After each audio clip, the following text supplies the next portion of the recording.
Labdien, cienījamie klātesošie! Marts ir Nacionālās pretošanās kustības mēnesis, jo martā mūsu valsts atzīmē vairākas Nacionālās pretošanās kustības piemiņas dienas. Un likumā par Nacionālās pretošanās kustību ir rakstīts, ka pretošanās kustības dalībnieki ir tie, kas gan bruņoti, gan nevardarbīgi pretojušies okupācijas režīmam, gan tie, kas izplatījuši Latvijas neatkarības ideju dažādos laika posmos. Šodien mēs godinām gan jau aizsaulē aizgājušo Bruno Javoišu, gan šodien mums ir ļoti liels pagodinājums, ka mums ir pagodinājuši ar savu klātbūtni muzejā 1970. 80. gadu Latvijas neatkarības kustības pretošanās organizācijas, Nacionālās pretošanās organizācijas dalībnieki Jānis Roškalns un Jānis Vēvers. Ja katra šī pretošanās kustības dalībnieka ieguldījums galu galā 1980. gada beigās, 1990. gada sākumā noveda pie Latvijas Republikas neatkarības atjaunošanas, kad jau šīs varētu likties savā laikā neprātīgās domas par Latvijas Republikas neatkarības atjaunošanu pieņēma visa sabiedrība Latvijā kā savas un atjaunoja valsti, un pateicoties pretošanās dalībniekiem, neatkarības un Latvijas valsts atjaunošanas ideja tika saglabāta. Pretošanās staļinisma periodā, tā bija tiešām bruņota pretošanās, vairāk nekā 20,000 bruņoti nacionālie partizāni un bruņoti nelegāli, kas darbojās pret režīmu. Tad bija arī nevardarbīgā pretošanās kustība, kas turpinājās līdz pat Latvijas Republikas neatkarības atjaunošanai. Un jārēķina, ka laika posmā, piemēram, par ko mēs pastiprināti šodien runāsim, 1960. 1980. gadi okupētajā Latvijā bija 216 Nacionālās pretošanās kustības dalībnieki, un KGB, ja Valsts drošības komiteja, fiksēja, ka 1960. un 70. gados katru gadu Latvijā tika atklātas 5 līdz 12 jauniešu pretošanās grupas. Ļoti tāds dīvains periods sākās pēc tam, kad 1959. gada janvārī Padomju Savienības komunistiskā partija vienīgā un valdošā paziņoja, ka sociālisms Padomju Savienībā ir uzvarējis galīgi un pilnīgā sociālismā mēs visi dzīvojam okupētajā Latvijā. Bet ko tas nozīmēja? Ja staļinisma periodā varēja teikt, ka ir šie šķiras ienaidnieki un arī pretošanās dalībnieki, tad bija kulaki, bagātie zemnieki, tad bija bandīti, nacionālie partizāni, es lietoju tālaik padomu ideoloģijas terminoloģiju. Tad 1960. gadu, 59. gadu sagaidot, jau vairs nevarēja būt tādi šķiriski naidīgi elementi, un līdz ar to pastiprināti krimināla likumā un arī Latvijas Padomju Sociālistisko republiku krimināla likumā ieviesa jēdzienu par pretpadomu aģitāciju un propagandu. Un kas tad bija pretpadomu aģitācija un propaganda? Būtībā pēc Latvijas PSR krimināla likuma tas bija jebkurš izteikums vai rīcība, kas bija pretstatā tam, ko valdošais okupācijas režīms savā ideoloģijā pielietoja. Jebkura brīva doma, pat ja tā atsaucās uz Padomju Savienības konstitūciju, kur bija teikts, ka Latvija var izstāties no Padomju Savienības, vai šeit ir vārda un preses brīvība, tikko kāds to reāli mēģināja pielietot, tāpat tas arī attiecās uz apziņas un ticības brīvību, balstoties uz visām starptautiskajām tiesību normām, uz to pašu Helsinku procesa memorandu 1975. Gada. Ja kāds to dzīvē tiecās reāli pielietot un izmantot, tad tas skaitījās pretpadomu aģitācija un propaganda, un par šo nodarījumu pēc krimināla likuma draudēja ieslodzījums no 6 mēnešiem līdz 7 gadiem, un varēja piemērot arī nometinājumu uz laiku no 2 līdz 5 gadiem. Un kā jau es minēju, ja mēs kopumā uzskaitām laika posmā no 59. gada līdz 86. gadam 216 nacionālos pretošanās kustības dalībniekus, tad laikā, kad Padomju Savienībā šis sociālisms bija nenovēršami un galīgi uzvarējis, 1957. 59. gadā Latvijā par pretpadomu aģitāciju un propagandu tika notiesāti 59 cilvēki, bet savukārt jau pēc šī partijas kongresa 1960. 64. gadā jau 110. Tad masveidā jau dubultoja šo skaitu, jo nevarēja būt šis iekšējais pretošanās dalībnieks, tātad visa šī ir, kā padomju režīms to definēja, ārvalstu, kapitalistisko valstu ideoloģiskā diversija, kas iedarbojās uz Latvijas iedzīvotājiem, un viņi veic šo aģitāciju un propagandu. Un arī no šiem te minētajiem 216 pretošanās dalībniekiem Latvijā lielākais vairākums tika notiesāti par pretpadomu aģitāciju un propagandu. Un pretpadomu aģitācija un propaganda nozīmēja, piemēram, arī karoga, Latvijas Republikas karoga uzvilkšanu. Un šajā mūsu Ogres un vēstures un mākslas muzeja ekspozīcijā šeit mēs redzam piemiņas stūrīti Bruno Javoišam par viņa varoņdarbu 1963. Gada 5. decembrī, kad viņš uzvilka Rīgas radiotornī, tas ir pie tagadējās prokuratūras pretī veikalam Stokman, vairāk nekā 70 metrus augstajā tornī Latvijas Republikas karogu un novilka tur esošo Latvijas PSR karogu. Tas bija tāds ļoti drosmīgs akts, ko tie cilvēki, kas karogu redzēja, arī novērtēja, un tā šī Latvijas doma tika pausta ar Bruno Javoiša rokām un sirdi. Pat Ogres muzejam arī Raimonds Jonītis nodeva Bruno Javoiša vēstules krājumam, un Bruno Javoišs iestājās arī par citiem pretošanās dalībniekiem, kā piemēram par dzejnieku Voldemāru Zariņu. Un viņš raksta Ilgonim Šteinbergam, ar ko bija pazīstams no Latvijas Tautas frontes laikiem, 2013. gada 8. janvārī, ja kaut daļa no tā, kas tevī bija 80. gada beigās un 90. gada sākumā vēl dzīve, sniedz savu roku un kopā darīsim kaut ko, kas mūsu spēkos Voldemāra Zariņa 100-gadē par godu.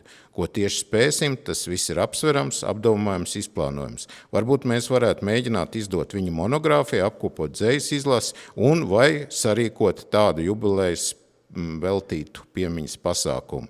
Taču pasākums notiek un aizmirstas vajadzētu ko paliekoši. Un Bruno Javaišs arī darīja, lai būtu paliekoši.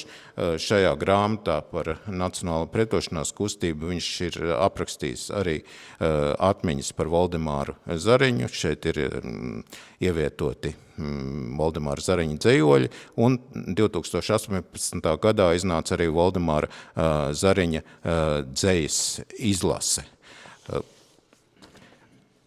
1980. gadu sākums.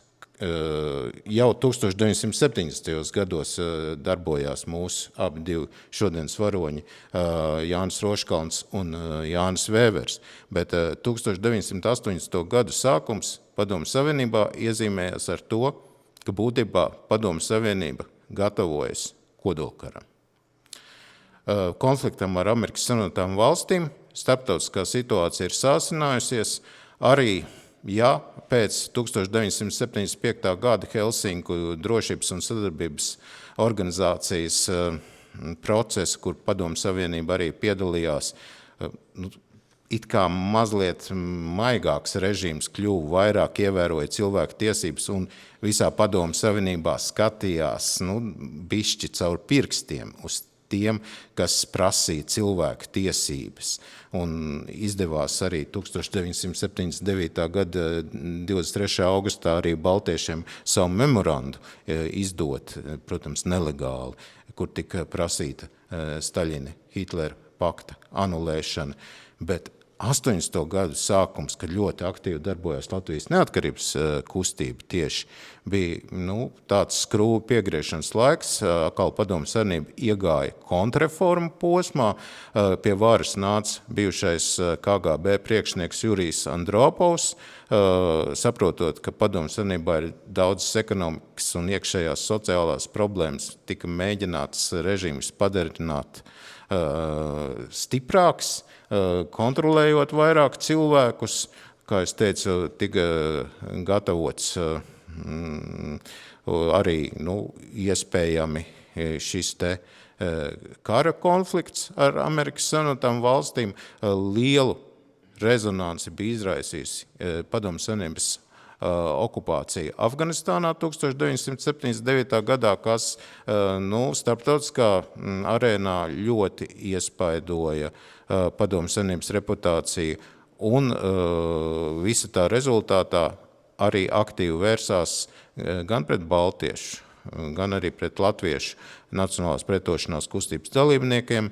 1983. gadā 9 Nacionālās pretošanās kustības dalībnieki tika arestēti, notiesāti. Viens no viņiem tika ģenerālis Smelgails, tika ievietots psihiatriskajā slimnīcā, un tas viss, protams, notika ne jau pēc vietējo iniciatīvas. Šādas lietas bija jāsaskaņo ar Maskavas vadību, jo loģiski, ka rezonanci par šo cilvēku arestiem nonāca arī rietumu sabiedrībā, un Padomju Savienība zināja, ar ko rēķinās, bet tā spriedze bija Padomju Savienībā tik liela, ka katrs no šiem cilvēkiem likās kā milzīgs Padomju Savienības ienaidnieks, un visiem viņiem tika inkriminēta jau manas iepriekš teiktā pretpadomju aģitācija un propaganda, kas tolaik pēc krimināla likuma bija sodām. Un tagad es došu vārdu Jānim Roškalnam, un mans pirmais jautājums, uz ko Jānis arī stāstījumā savos slaidos pateiks atbildi, ir, kā tad radās tā doma pievērsties pretošanās darbībai? Jā, tātad mēs runāsim par Latvijas neatkarības kustību. Mēs bijām 20 latvieši, tas pamatkodols bija apmēram 14, un tad blakām bija vēl tādi, kuri piedalījās atsevišķās akcijās, un 10 gadus mēs konspiratīvi strādājām pret padomju režīmu, veicot nepārtraukti regulāras akcijas, un tā konspirācija mums bija tik nopietna, kad, pasaules spēcīgākais spēcdienests čeka netika šajos 10 gados mums klāt. Viņa mūs lenca, Jānim dzīvoklī blakām bija izsekošana, man blakām dzīvoklī Ļeņina ielā 203, tad ienāca Čekas ģimene, kas droši vien tur mikrofona arī bija, bet vienalga viņi netika klāt. Un lūk, šis jautājums, kā mums radās šī doma, tur pamatā bija 4 argumenti, 4 apstākļi faktiski. Un pirmais bija LPSR nomācošie apstākļi, ikdienas realitātes. Un tas tā spieda uz psihi, kad viena daļa latvieši salūza, sāka sadarboties ar šo režīmu, jo dzīve jau ir tikai viena, un ja tu sevi nevari realizēt, tad tu esi pavelti nodzīvojis. Tamdēļ šie kompromisi bija saprotami arī kaut kur. Daži latvieši, jeb daļa latvieši arī mēģināja mukt uz Somiju. Smags ceļš bija, bet vienam otram izdevās tas, vai no Liepājas ar laiviņām, un daži nodzērās, un tā kā visi tie apstākļi bija nospiedoši. Un fonā tam bija skaistās atmiņas no brīvās Latvijas, no Ulmaņa laika Latvijas. Atpūtas žurnālos mēs lasījām par to, grāmatas visāds bija, un Rīgas centrā bija brīvības piemineklis. Lūk, šis simbols brīvības piemineklis bija tik spēcīgs, ka padomju režīms pat neuzdrošinājās viņu nojaukt. Un viņš visu laiku atgādināja visiem latviešiem, kādreiz bija mums brīva valsts. Tad trešais motīvs bija, ka caur brīvo Eiropu, caur šiem raidījumiem mēs visu laiku dzirdējām, kad latviešu emigrācija rīko akcijas pret padomju režīmu par brīvu Latviju viscaur pasaulē. Un tur tika viss stāstīts tas, kā viņi demonstrē un aizstāv mūsu un tā tālāk. Un 4. punkts bija, kad, lai izveidot tādu pretošanās grupu efektīgu, mums bija nepieciešams regulārs konspiratīvs kanāls ar rietumiem, kur mēs varētu nosūtīt materiālus un pretīm saņemt atkal vajadzīgo tehnisko palīdzību, atbalstu no turienes. Un man slaidos parasti ir par visiem šiem 4 apstākļiem slaidi arī. Šoreiz es saīsināju, bet kaut ko no tā arī es šodien gribu parādīt. Vispirms jau, lai mēs atcerētos, ko daudz no jums ir piedzīvojuši arī, kā tad tā ikdiena bija, redziet, jā, tā ir Ļeņina iela, tas ir pie Centrāla universāla veikala rinda, tur izmests tika droši vien sviests vai gaļiņa, un tad redziet, tur simtiem cilvēku. Un bieži vien bija tā, ka tu nostāvēji 2 stundas, un 3 cilvēki pirms tevīm izbeidzās tas produkts. Mēs atceramies naudiņu, kāda bija tad rubļi, un tad visi šie lozungi, cilvēks nākotne komunisms, un tad kvasiņu dzēra no pudelēm vienkārši paskaloja, un, protams, ka tur nekāda tīrība nebija, tur arī cilvēki ar baciļiem nodeva viens otram, briesmīgi, un tajās kvasa cisternās tika atrasts, jūs jau atceraties, par ko runa gāja, kas tur tad tika apakšā atrasts. Un tad kvalitātes zīme. Un redziet, labā pusē ir Jelgavas autobusu rūpnīca, kur ražoja tos busiņus Latvija. Un mēs varbūt atceramies, kad iebrauc no Rīgas puses Jelgavā, kādu kilometru pirms robežas, kreisā pusē bija stāvvieta. Un tur vienmēr varēja redzēt, ka stāv šie tikko saņemtie jaunie busiņi, 1 vai 2 vai 3 pat, un tie šoferi pieskrūvēja kārtīgi durvis, bleķus kaut kādu, tur viss grabēja, viņi tikko no konvejera, bet viņiem braukt gandrīz nebija iespējams. Tāda bija lūk šī kvalitāte. Paciņas, piena paciņas, tās mēs pazīstam visi. Un to žestu es nebiju ne oktobrēnos, ne pionieros, tāpēc jau skolas laikā piedzīvoju spiedienu un represijas. Un tad šī bilde, kas visur bija, un bija, kas kalpoja arī. Un Čakstes piemineklim priekšā bija aizstādīti koki, lai netiek cilvēki tik vienkārši klāt. Un tad šie gazirovanāja vadā. Traki bija, un telefoniņi, tajā laikā jau mobilo nebija vispār, bet arī viss tas līmenis bija. Un tad šīs antenas Pērnavas ielā Rīgā, kur caur viņas bija domāts, lai traucētu brīvo Eiropu un Amerikas balsi, un tamdēļ, lai radioaparātā varētu dzirdēt cauri šiem traucējumiem, tad tur vajadzēja ielikt speciālu bloku, bija meistari, kas pa kluso lika, un tad ar to radio tev vajadzēja pa istabu staigāt un atrast kaut kur vienu stūrīti, kur tu varēji saklausīt. Bet, vienalga ar tādām pūlēm, bet mēs varējām dzirdēt kā tādu no citas pasaules informāciju, kas arī bija nozīmīga. Jo vietējā informācija, cīņa, tas viss bija nelietojams. Un tad ārzemju latvieši lūk nepārtraukti dažādas akcijas. Te ir mācītājs Ķirsons, es neatceros vai Stokholmā, viņš bija ielīdz te katetrus divus un stāvēja uz PSRS karoga, un no tiem katetriem pilēja asins uz tā karoga. Ar to viņš protestēja pret tām baismīgām represijām, kas Padomju Savienībā ir pret brīvības cīnītājiem un vispār pret tautām. Lūk, te viņš, tas ir 80. gada novembris.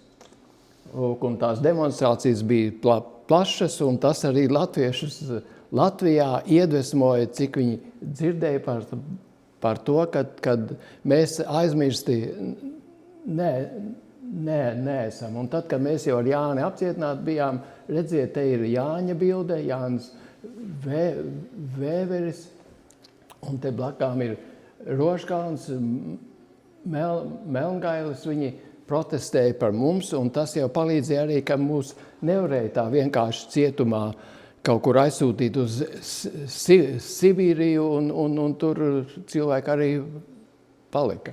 Tā bija liela aizsardzība arī mums. Ķēdes, lūk, padomju ķēdes, un brīvību Igaunijai, Latvijai un Lietuvai. Lūk. Un tad dzima šī ideja par Latvijas neatkarības kustību. To pašu ideju veidoja Pāvils un Olavs Brūveri. Viņi studenti bija un veidoja tādu grupu, kur izplatīja universitātē tādas aptaujas. Tur faktiski nekā pretpadomi nebija. Tur bija vienkārši jautājumi kaut kur ap 90. Kā jūs jūtaties, kā ikdiena, kā produkti apmierina jūs un viss kaut kas.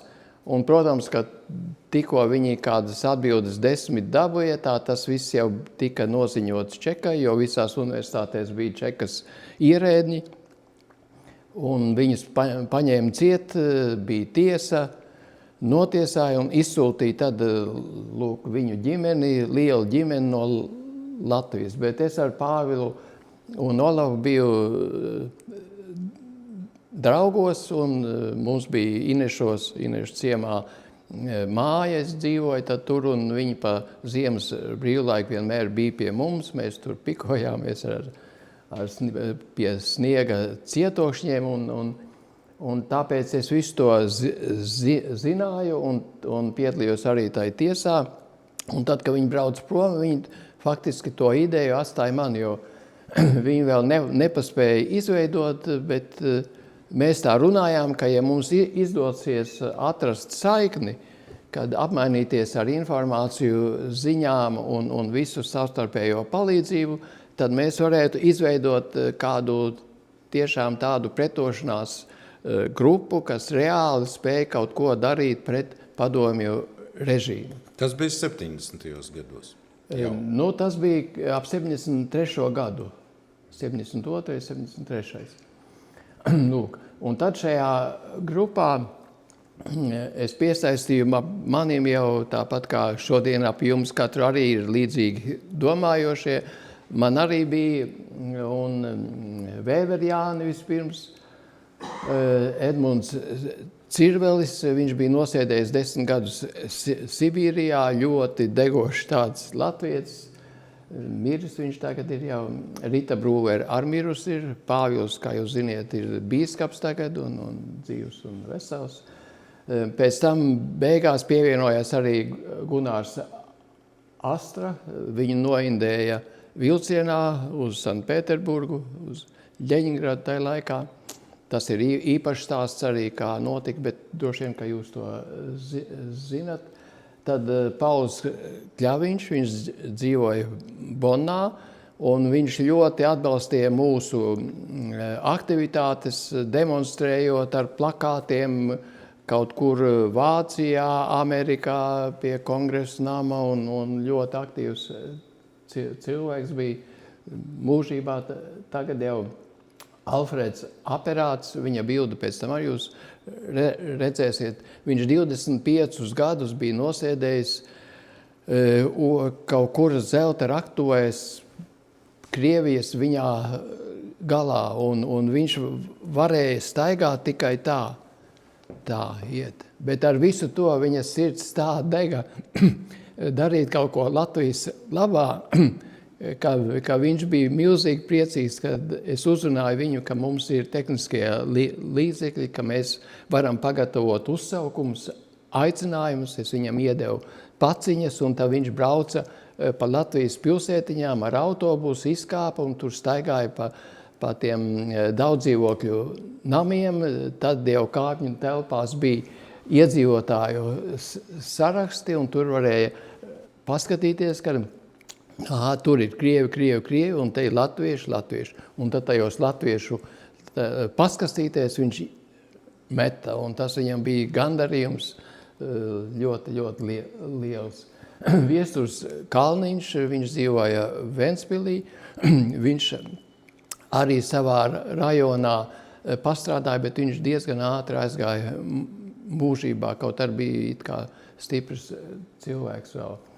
Alfrēds Lēvalds, viņš bija Ritas Brūveres tēvs, un viņš arī bija izgājis Sibīriju ļoti aktīvs, un es parādīšu pēc tam, mums atsūtīja no rietumiem tādu Geigera skaitītāju, ar kuru varēja noteikt radioaktivitāti.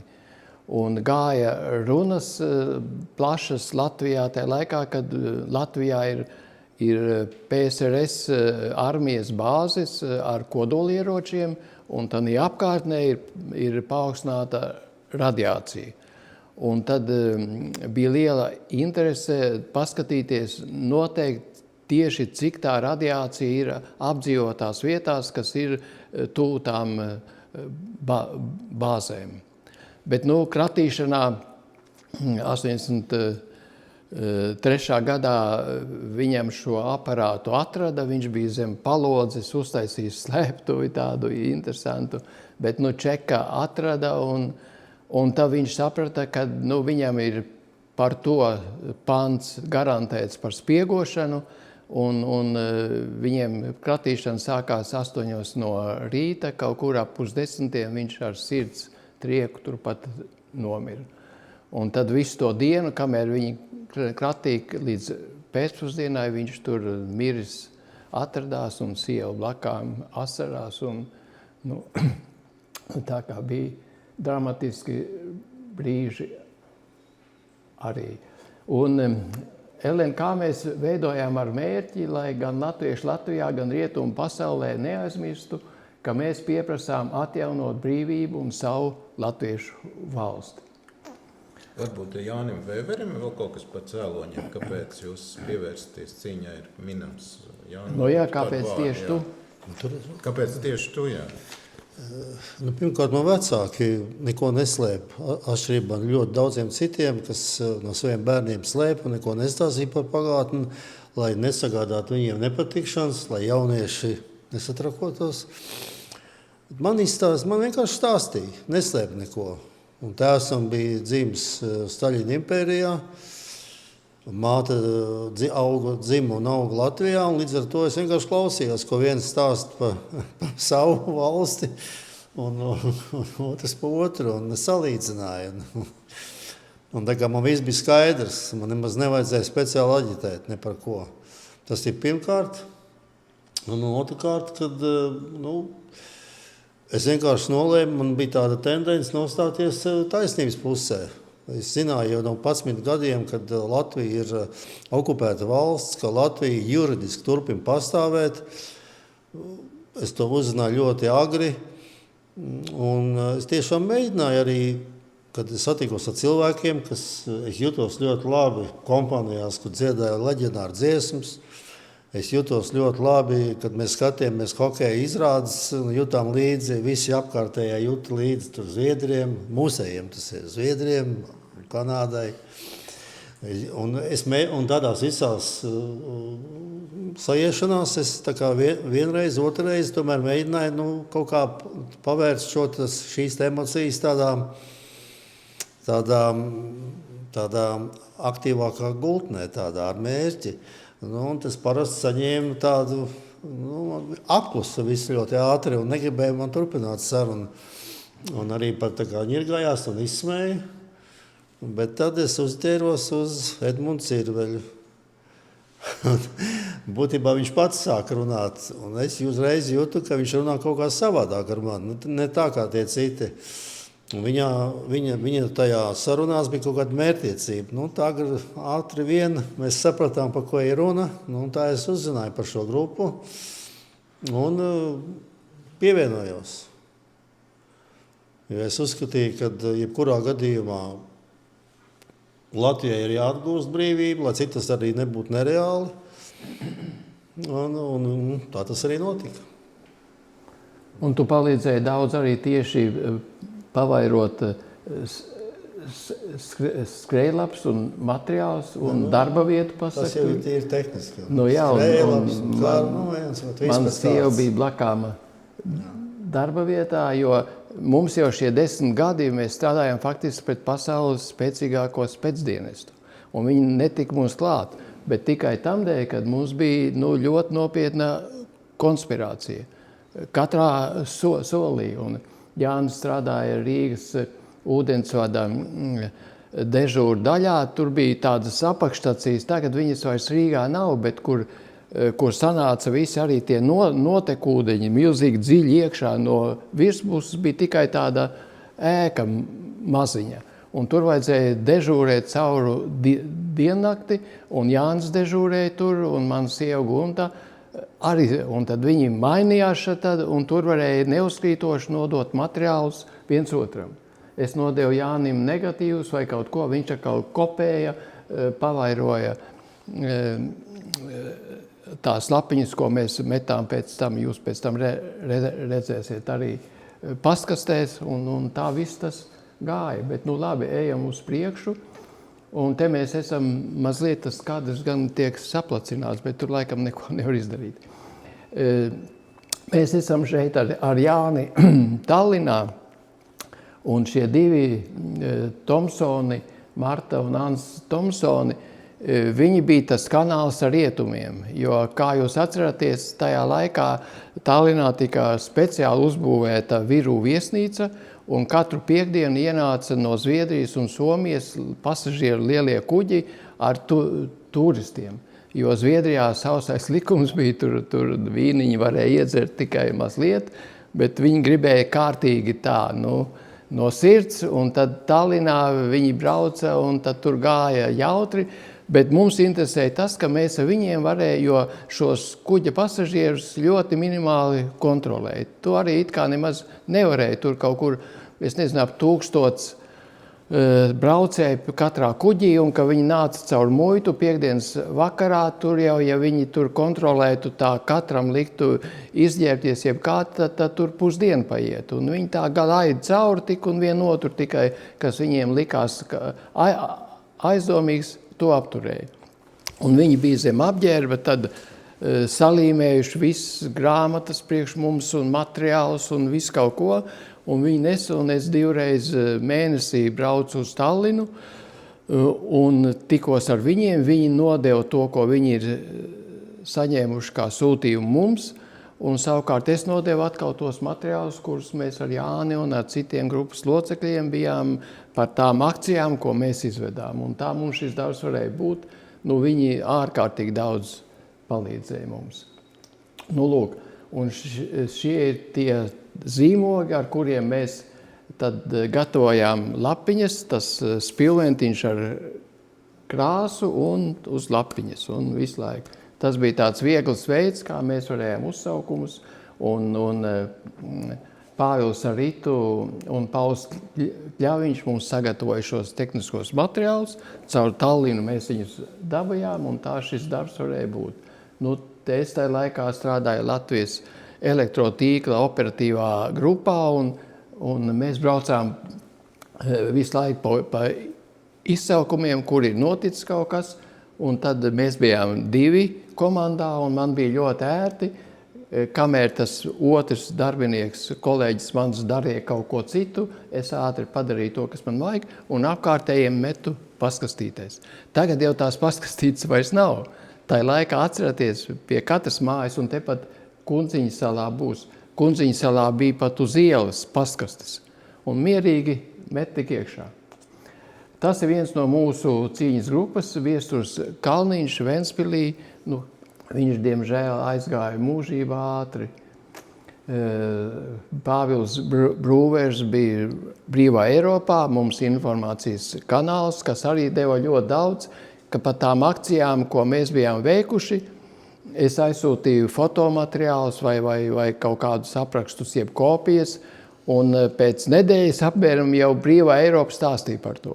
Un Čeka, protams, bija šokā, un viņi izmisīgi meklēja, kā viņi dabū, ka tik operatīvi, tikko te ir Latvijā kaut kas noticis, paiet 5-6 dienas, un jau Brīvā Eiropa par to runā pa puspasauli.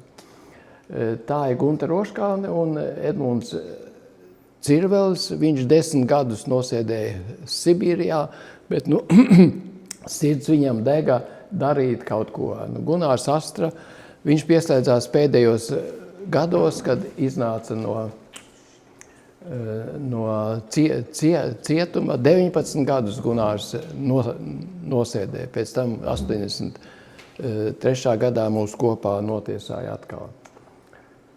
Lūk, te ir Rīgā viņam piemineklis, un šis ir Alfreds Aperāts, par ko es stāstīju jau. Viņš 25 gadus nosēdēja ziemeļos, bet ar degošu sirdi, un viņam tāds prieks bija, ka viņš var beidzot kaut ko darīt, lai brīva Latvija būtu atkal. Un te Rīgā Hospitāļa ielā tiek šūts sarkanbalts-sarkanais karogs.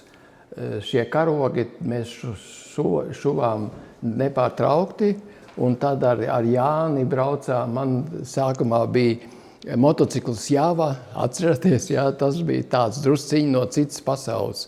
Sarkans mocīts ar noniķelētu spīdošu bāku, un viņš gāja feini arī čehu ražojums. Man viņi pēc tam pagalmā nozaga vienkārši. Bet es atceros, ka šo karogu mēs uzvilkām uz krustojumu pirms 18. novembra kaut kur pie Talsiem, tur, ne Jāni? Tagad ir pagājuši, tad citu 50 gadi. 50 gadi.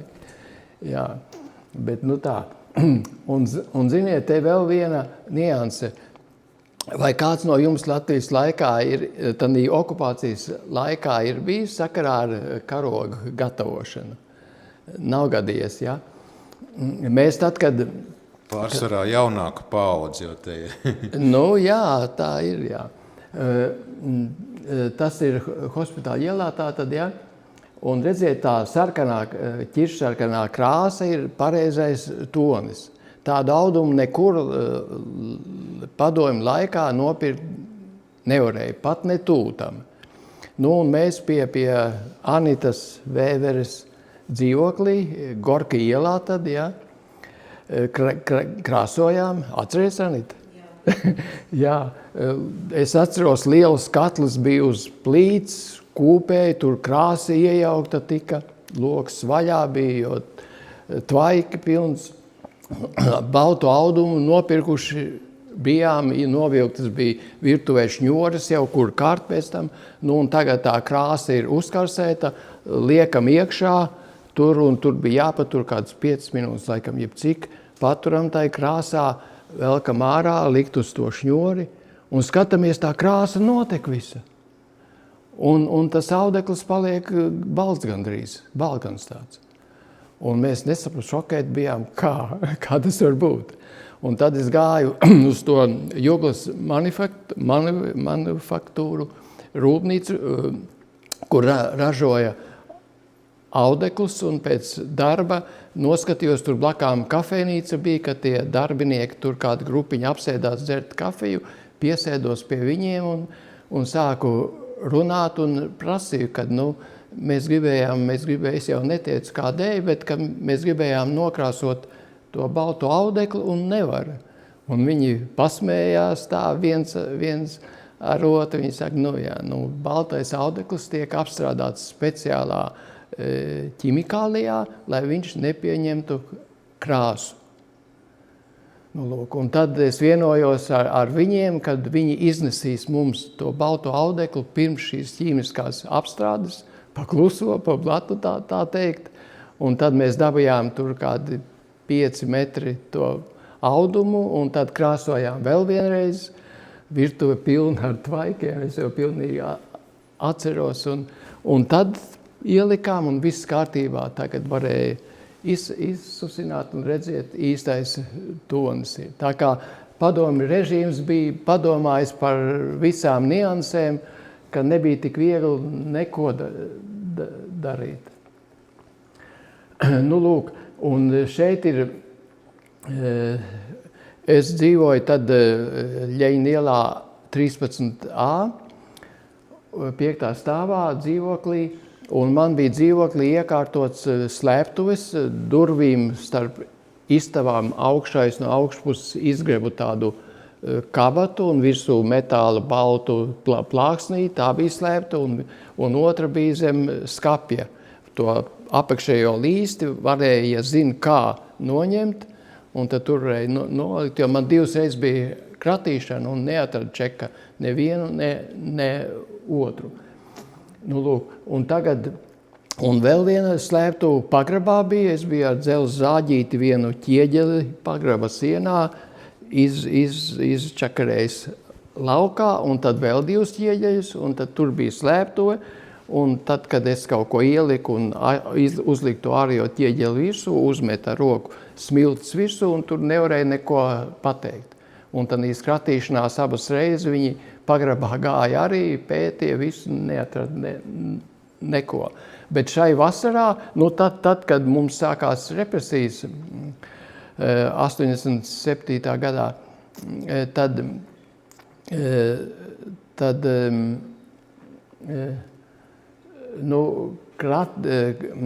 kratīšanā un pēc tam, kad mums to dzīvokli atņēma, un tad mums nācās atstāt Latviju, un tad bija 10 gadi Vācijā, un bērni dzima tajā laikā, un viss tas bija tāds notikumu kopums, kad mēs bijām aizmirsuši par to, ka tad pagrabā bija tā slēptuve.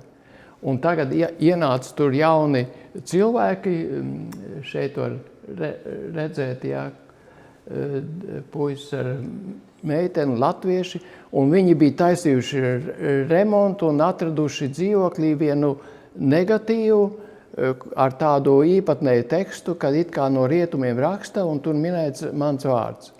Un viņi sameklēja mūsu un pateica par šo, jo viņiem likās, ka tas ir kaut kas īpašs. Un tad mēs aizgājām pie viņiem, un tas bija viens no tiem negatīviem. Vienā augšā, vienā šķirbiņā bija ieslēpies. Un viņi tur taisīja kapitālo remontu, un tiekoties runājot, es atcerējos, bet pagaid, mums taču pagrabā bija slēptuve, un tā slēptuve visus šos 40 gadus stāv. Ne 40, ne 30. Bet tas pagrabs, viņi pēc pāris dienām, es pateicu apmēram, kur, viņi bija to pagrabu atslēgu dabūjuši, jo viņiem vēl tā brīdī nebija. Tad pagrabā tur taisīja remontu milzīgi, tur raka smiltis, jo tur ar pamatiem problēma kaut kāda bija. Un tagad viņi pēc kādām dienām zvana, un viņi saka, zini, pārsteigti, šokēti, ka viņi ir atraduši to slēptuvi, un atraduši to ķieģelīti, izņēmuši, un tur lūk ir visas šīs te manas, tur bija kādi 8 karogi, un vēl viss kas cits, un tad mēs aizgājām pie viņiem, tikāmies, un te jūs redziet bildēs, kur viņi tad rāda, mēs pacējām tur arī televīzija, klāt bija tad filmēt, gribēja šie karogi no tā laika, kurus mēs tad gatavojām, bet sakarā tām represijām nepaspējām uzkārt. Un te es ņemu ārā no tās slēptuves to paciņu ar karogiem. Un tas, starp citu, ir aprakstīts arī plašā reportāžā ilustrētā pasaules vēsture. Šai vasarā numurā, jūlija numurā bija, es vienu žurnālu arī atvedu, ja interesi, ja kāds nav redzējis to vēl, tad to var apskatīties. Lūk, ejam uz priekšu. Tātad viena no aktivitātēm bija, kad mēs gatavojām šādu LNK biļetenu, jo jāizplata cilvēki bija informācijas badā, un mums bija ļoti vērtīgi, nozīmīgi raksti gan par okupāciju, gan par citu. Bet tai laikā jau visas pavairošanas iespējas bija nobloķētas totāli. Kopējumās mašīnas, kas mums tagad ir, tās visas bija speciālos kabinetos zem atslēgām un nekur nevarēja tikt klāt. Un tad es izdomāju, kad ar fotogrāfijas kontaktu kopiju, jo kopējot iznāca nekvalitatīvi. Man bija 9x12 uz negatīviem, 9x12 fotoaparāts ar tām plēšām tāds liels. Un tad ar to es pārfotografēju. Un redziet, te ir tās plates uz tad stiklus sagatavoju, uz tiem 4 šie negatīvi, un tad ar kontaktu kopiju varēju uzreiz 4 lapas puses kopēt. Tad attīstījām paši, tagad jau šodien tas process viss ir svešs, liekas. Mēs tad paši attīstījām filmiņas, foto un visu to, jo cita ceļa jau nebija. Un te tādī slēptuvē, lūk, vēl bija, tagad viņi ir muzejā šie materiāli. Lūk, un šis ir viens no biļeteniem, kurus mēs tad metām pastkastēs, gatavojām. Un vienā no šiem biļeteniem ir šāds te unikāls dokuments, ko dīvainā kārtā kaut kā šodien arī īpaši nepopularizē un nepiemina. Es šo dokumentu dabūju Maskavā. Man tur arī bija draugi no pretošanās grupām, un viņi norganizēja man tikšanos ar Amerikas vēstniecības diplomātu. Vienā namā, interesanti bija konspirācija, ka tur bija namā ieeja parastā, bet no tā dzīvokļa bija izēja uz 2 kāpnēm, kur izēja bija uz pagalmu.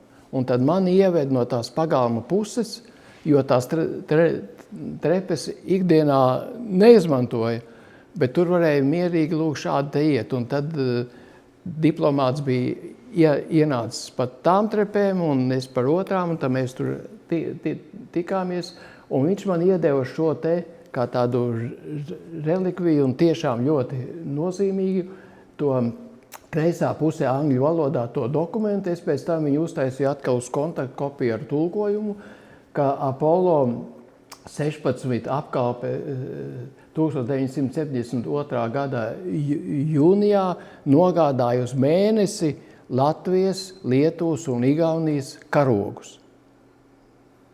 Ja, tas bija tāds īpašs, tai laikā mums it īpaši, mēs neesam aizmirsti un Padomju Savienības karogs tur nav, bet mūsu karogi ir, un tāpēc arī šeit ir.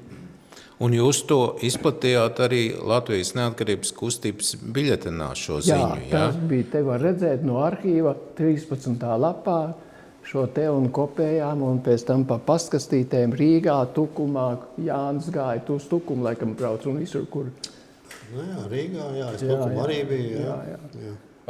Par Tukumu epizodu man bija jautājums tieši pēc kāda principa jūs Tukumā tās lapiņas izmetāt pastkastēs? Princips nebija nekāds. Tāpat, Citās pilsētās jau tāpat kā izplatīja citur, tāpat es izplatīju Tukumā. Es pat neatceros, vai es Jānim teicu, ka es braukšu uz Tukumu. Es neatceros to. Man liekas, ka jūs ar Guntu... Es viens pats atbraucu uz Tukumu, izdomāju, ka es tur izplatīšu un vienkārši gāju pa mājām, skatījos, kurās mest. Un tas joks iznāca tāds, kad es ieraudzīju vienu tādu ļoti normāli kopt māju, jo citas jau bija, Krievu laikā jau nekas nebija kopts. Man tas tā iepatikās, es domāju, šeit normāli, viss tīrs, kārtīgs, jā. Nekas jau izcils, tāda paša, Hruščovka, jā, bet viss tīrs. Es domāju, šitiem gan jāsasviež. Protams, arī citām mājām sviedu. Un izrādījās, ka tā ir veco revolucionāru, personālo pensionāru, izcilo boļševiku un pat, pareizi atceros, ka pat vietējā Čekas priekšnieka dzīvoklis tur arī bija. Ja, un es viņiem šiem visiem cinītājiem sasviedu skaistas mūsu tās skrējlaps, ko jūs tikko redzējāt ekrānā, ar karodziņiem un tā tālāk. Es varu iedomāties, kas tur sākās, kādi prieki. Bet viņi visi bija uzrakstījuši ziņojumus Čekai. Protams. Šos te pielikt klāt. Es ceru, ka es daudziem mūsu krimināla lietā bija veselā sadaļa ar šiem ziņojumiem. Jā, un čekisti pēc tam, kad bija pratināšana, protams, viņi man rādīja visas tās vēstules, ko šie sašutušie cilvēki rakstīja, un viņi teica, ka es tikpat labi varēju nolikt viņiem pilnīgi pie Čekas durvīm tās skrējlaps. Mēs jau gan skatījāmies. Jā, es nepavēltu uzdevu šo jautājumu par Tukumu, jo es skatījos jūsu tā sauktajā krimināla lietā, šos te liecinieku pēc tam pratināšanas protokols par lapiņu, skrējlapu ielikšanu Tukuma ēkās. Un ko es tur redzu? Es redzu divas perfekti izstrādātas Čekas viltus liecības. Ja? Jo varbūt, ka tas ir sakritība, ka tas tai mājā tas bija, ja? Bet es domāju, ka divi protokoli pilnīgi ir čekistu rakstīti, ja? Un noformēti kā uz lieciniekiem, ja? Jo nav normāli, ka liecinieks protokolā raksta šādi.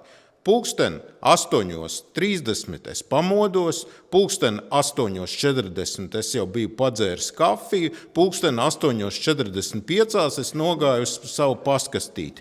8:47 es izņēmu no paskastītes skrējlapu ar antipadomju propagandas materiālu. Ja? Tā ir viena lapiņa. Ja? Viens šis liecinieku protokols.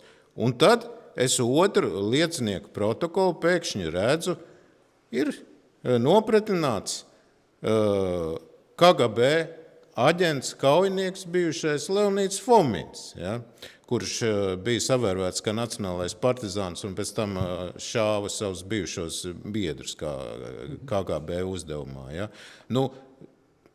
Sakritība tieši viņam iemeta šo lapiņu. Tas skaidrs, ka vismaz divi šie protokoli ir tipiski Čekas darināti. Ja.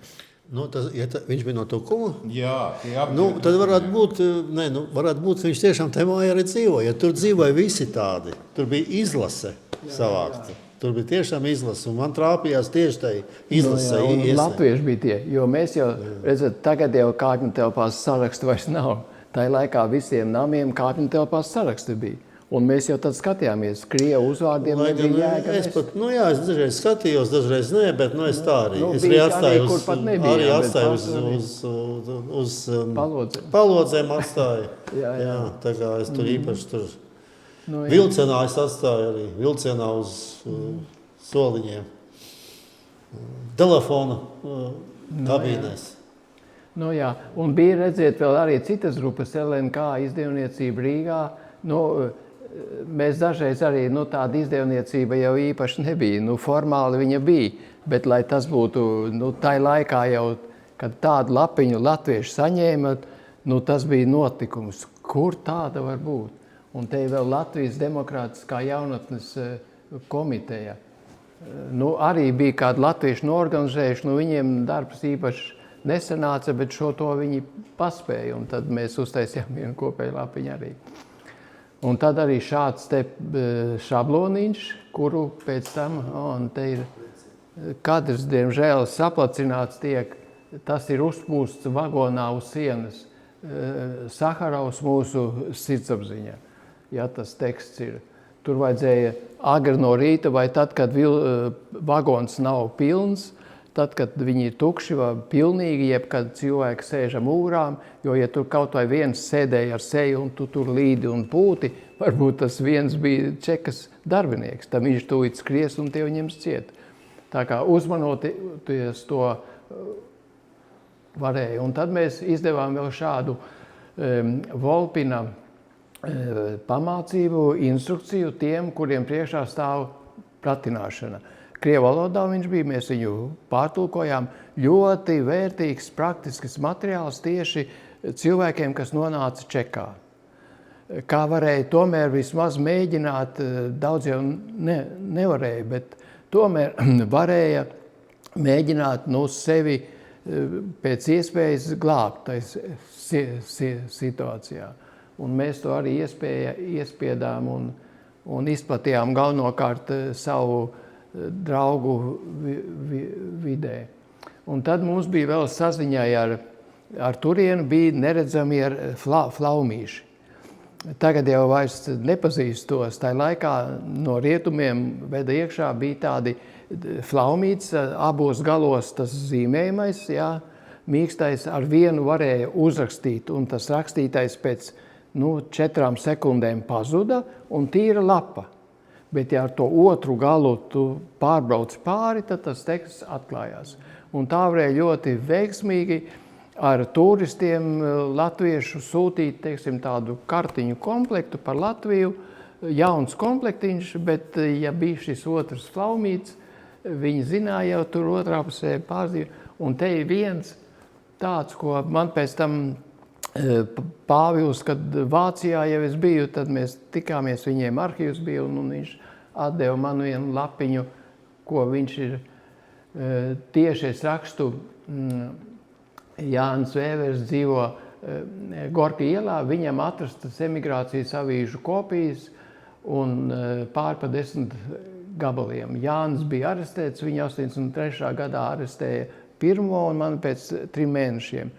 Jo mums tieši tajā laikā dzima dvīņi, un viņi neuzdrošinājās tomēr tūlīt grābt ciet mani, jo rietumos tā būtu troksnis dubult liels. Un te ir mana sieva Gunta raksta ziņojumu par okupācijas apstākļiem Latvijā, Eiropas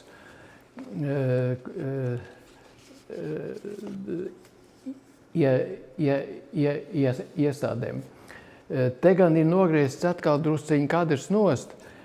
Es biju domājis tā, kad, ja jūs uzminētu, kas šajā bildē ir īpašs, kurš uzminēt, es jums uzdāvinātu vienu ekskluzīvu kartiņu, kas arī ir ārkārtīgi svarīga.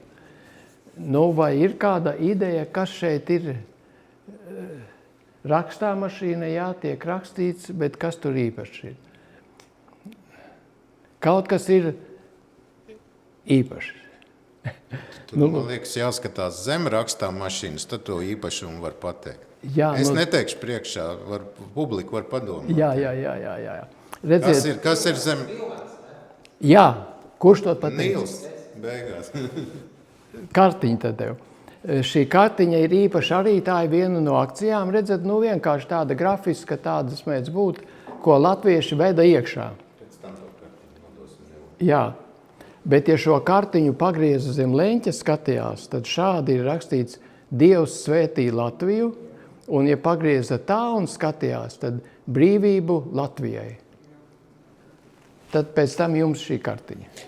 Spilvens, tāpēc, lai kaimiņi nezina, ka drukā visu laiku. Jo rakstāmašīna tomēr klabēja un visur klausījās, un ja kaut kur daudz klabēja, tad nebija nekāda garantija, kad paziņos viņi. Tāpēc lūk uz 2 spilveniem, un tā tika jāuzmanās bija katrā solī. Un tad viena mūsu akcija bija 81. gadā, kad šeit sniegā, tātad Jānis Vēveris tur vienu kārti tam plakātam, uz tā plakāta ir Maskava izbeidz terorizēt Baltijas tautas. Un Edmunds Cirvelis tur otru to galu, un es fotografēju. Jo mums bija svarīgi tādus fotomateriālus, kas rietumos pēc tam atstāja efektu. Un šo te filmiņu mēs tad aizsūtījām caur Tallinu uz rietumiem, un šī bilde tajā laikā apgāja visu rietumu presi. Eiropā, Amerikā arī. Atceries, Jāni? Jā. Šeit tas triks ir tajā, kad gan rietumos saņemot šo bildi, gan, protams, arī šeit Čekai, skatoties, gan tur cilvēki, gan šeit, līd no ādas ārā, lai rietumos ar bažām viņi centās pārbaudīt, vai tiešām tas ir oriģināls vai tā nav montāža. Ja? Tas bija tik neticami, ka Rīgas pievārtē uz galvenās šoseis pie milzīgā uzraksta Rīga parādītos šāds plakāts. Cilvēki, kur arī mums jūt līdzi, un tas ir vēseli, mums centās mums palīdzēt un ticēja mums, viņi arī varbūt neticēja, ka mēs to esam izdarījuši, ka tas ir kaut kas reāli izdarīts. Ja? Un viņi mēģināja, protams, pārbaudīt, vai tas nav viltojums. Un tieši tāpat strādāja Čeka. Un es arī iedomāties, kādu milzīgu darbu mēs viņiem sagādājām. Ja? Un kad viņi izdarīja visu ekspertīzi, izdarīja visas laboratorijas un konstatēja, ka tas ir oriģināls, ka tā tiešām tā ir reāla fotogrāfija. Ja? Un tas arī bija viens no tādiem trikiem, lai viņas kaitinātu, var teikt tā. Ja? Jo to filmiņu jau negatīvu caur Tallinu neattīstītu, es aizsūtīju tur. Un Pāvils Brūvers viņu attīstīja. Tā kā viņam šī liecība bija, ka viņš nesaņēma kaut kādu bildi, kas varētu monēt, bet viņš negatīvu saņēma un negatīvs viņam bija. Tā kā to varēja arī pierādīt. Un tad šeit ir vēl viena akcija. Mēs ar sievu aizbraucām uz Latvijas robežu no Igaunijas puses un uzlikām zīmi Ruskim v Latviju. Iebraukt aizliegts. Arī nofotografējām un pēc tam to zīmi aizvācām projām. Un aizsūtījām tur, un starp citu man te ir tas, pēc tam viņu izplatījām Latvijā arī ar šādu te tekstu. Latvieti mūsu nostājā pret pārkrievošanu slēpjas tautas dzīvību vai nāve, jaukt laulību stimulēšana, krievu nacionālismu uzspiešana, atsvešināšanās no savas tautiskās kultūras un vēstures. Tāda ir šī šovinistiskā ideoloģija, un tai mums katram jābūt par šķēršļi. Jo mūsu zeme ir okupēta, tad nekļūsim par ieroci okupantu rokās. Latviešus Latvijai, Latviju latviešiem. Un te ir LNK zīmogs arī. Tādus mēs tad izplatījām, un tad, kad mūs ar Jāni jau Čeka apstrādāja, tad es jau viņiem neteicu, kad mēs to likām, bet viņi saprata, ka un tad mani veda no Čekas ar Čekas mašīnu. Es jau arestēts biju tad uz to robežu un lika meklēt, kur tā zīme ir. Nu, man tas bija tā tīri patīkami, tad, kad es biju jau kādu 3 mēnešus nosēdējis Čekas pagrabā, vienu dienu būt atkal svaigā gaisā. Es viņiem neteicu neko, bet viņi intriģēti bija. Nu, protams, mēs tur pastaigājām pa tiem krūmiem, tur jau tā zīme nebija, jo mēs jau viņu aizvedām projām. Bet manā krimināla lietā, lūk, bija šāda te bilde. Un tad mums saziņai ar rietumiem bija arī šādi šifri, ka tur tajos lodziņos varēja ierakstīt to tekstu slepeno, ko tu gribēji pateikt, un pārējās rindās ierakstīt kaut kādu citu. Un ja nebija šī šabloniņa, tad tur nevarēja atšifrēt neko, bet tāds pats šablons bija arī tur Pāvilam vai Pāvim Kļaviņam. Viņi uzlika virsū un izlasīja to tekstu. Tamdēļ jau mēs 10 gadus varējām konspiratīvi nostrādāt, kad faktiski pārdomāts bija katrs solis. Un tad šeit ir vēl svarīgs materiāls, kā pāriet Krievijas, Somijas robežu. Tiem, kam jau degas zeme zem kājām, tojās arests vai vajāšanas, tad viens otrs izšķīrās, kad labāk tad mēģināt pāriet pāri, un te ir sīks apraksts, jo tur nebija viegli. Tur bija vispirms 200 kilometri jāiet, kur nebija apdzīvota vieta, jātiek, faktiski tur satiksme ar nebija. Un tad bija 5 kilometri izcirtuma josla, kur pārredzams bija, lai viņi var kontrolēt, lai tur nevar pa krūmiem pielīst kāds. Un tad bija Kamenoja ezers, jātiek tam ezeram pāri, nu ziemā viņš aizsals bija, un tad bija Somijas robeža. Un dažiem izdevās arī par šo maršrutu te sīki aprakstīts, kā iet, kur un kā tas viss ir, kā sagatavoties. Un, piemēram, Ēriks Jēkabsons, mācītājs luterāņu, viņš ar savu draugu arī mēģināja. Nu, viņam tad šī schēma nebija, bet viņi kaut kur apstājās tanī 200 kilometru joslā, paņēma viņus ciet, jo tur jāuzmanās ļoti bija, lai tu aizdomīgs nebūtu un kāda apģērbātais un lai ja tev tur kaut kāda speciāla soma ir un tā. Tā kā tas nebija viegli, bet tiem, kam bija grūtības un draudēja, tad mēs piedāvājām, ka ir arī šāda iespēja. Un tad, kad es braucu uz Tallinu, lai izietu no savas mājas, jo blakus dzīvoklī Čeka bija, es zināju, ka tur kontrolē, man vajadzēja tikt uz autoostu, uz Tallinas autobusu, tad es pārģēbos šādi te, man brilles, man tās brilles ir, es viņas nepaņēmu laikam, man tur stāv, saglabājušās ir. Un speciāls mētels tāds garš, ja, un bārdu pieliku, man tā bija pielipināmā, ja. Un tad tā es klusu izgāju ārā, un pēc tam aizgāju blakām parkā, maisiņš man bija līdzi, visu to salocīju, un tur krūmos ieliku, un tad devos uz autoostu, autobus Rīga Tallina, un tādā pašā maršrutā atkal atpakaļ. Nu, šis ir viens no uzsaukumiem, ja neuzspiedu man krievu nacionālismu, padomju Latviju, jebkurai amatpersonai jārunā latviešu valodā. Tādai jābūt tavai atbildē katrā situācijā, kad krievi, ņirgājoties par tautu draudzību, liek mums aizmirst mātes valodu. Mums pašiem jāizstāv savu tautu. Latvieši galvas augšā, neapkaunosim savu tēvu zemi. Latvieši Latvijai, Latviju latviešiem. LNK Rīgā. Un te ir Kunciņas sala, viena no vietām, kur darba laikā es sametu arī, jo tad tās paskastes pieejams bija. Tagad jau vairs to nevar, tagad jau vairs netiec klāt. Nu, un tad te ir no Čekas tie materiāli, par ko Ritors jau minēja, ja, kad, lūk, Čekas Liepājas pilsētas ostas daļas priekšniekam pulkvedim Bērziņam nosūtu jums pilsoņu Pungas Rolanda dzīvo Priekulē Padomju ielā 17 80. gada 20. novembrī iesniegumu un klāt pielikto aploksni, kur atrodas 6 pretpadomju satura lapiņas. Lūk, un tādi mūsu krimināla lietās vesela sadaļa bija tādām lapiņām, es nezinu, 100, ja cik tie atkal no citas adreses un tā tālāk. Jā. Nu, un tās lapiņas bija, piemēram, šādas. Jā, nu, svarīgi tajā laikā teksti, parakstot vispārējo cilvēktiesību deklarāciju, mūsu valsts vadītāji uzņēmušies saistību visas pasaules priekšā šīs tiesības piešķirt saviem pilsoņiem. Un te ir parakstīta arī Latvijas Demokrātiskās jaunatnes komiteja un Latvijas neatkarības kustība.